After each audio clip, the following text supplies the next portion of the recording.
All right, here we go. It's time to fix a bunch of problems. So here's Kodiak. Kodiak is obviously Siberian Husky. So again, I'll ask, what's our clinic going to sound like today? It will probably be really loud and probably really exciting because Huskies are so full of energy.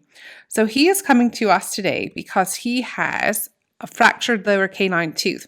And I didn't see it until he was asleep. And he's so wiggly and he's so excited that the client just said, well, there's a tooth there that's broken. No one knew how severely it was broken, so we weren't exactly sure what we were getting into.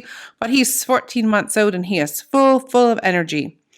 So his physical exam is relatively unremarkable. So for our attendees who are not in the traditional English units countries, there's some centigrade for you. So 39.1 C, which is 102.4 Fahrenheit. Now he is not unexpected to be a little hyperthermic right now.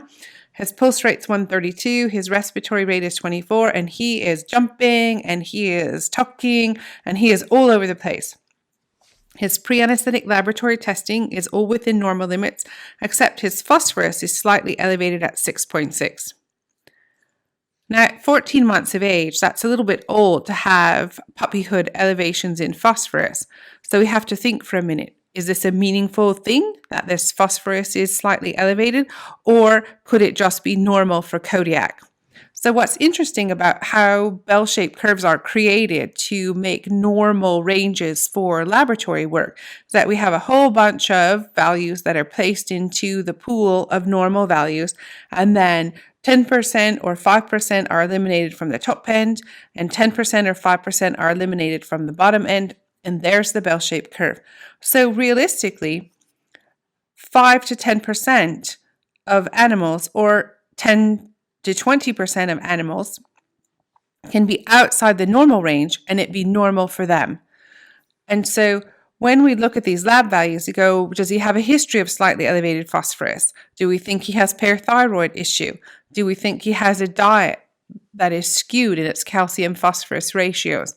Any number of things that we can think of, we can rule in or out depending upon how we evaluate Kodiak and take a history.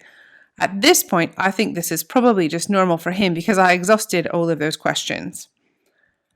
So again, everyone gets the same type of care. They get usually Cerenia, which is meropitant, in their pre-anesthetic plan. It could be given orally the night before. That's okay. That seems to work too. Or given sub-Q the day of the procedure. Again, I have a tendency to give it sub-Q, let it sit for a while, not give it IV. Then pre-anesthetic, put the IV catheter in.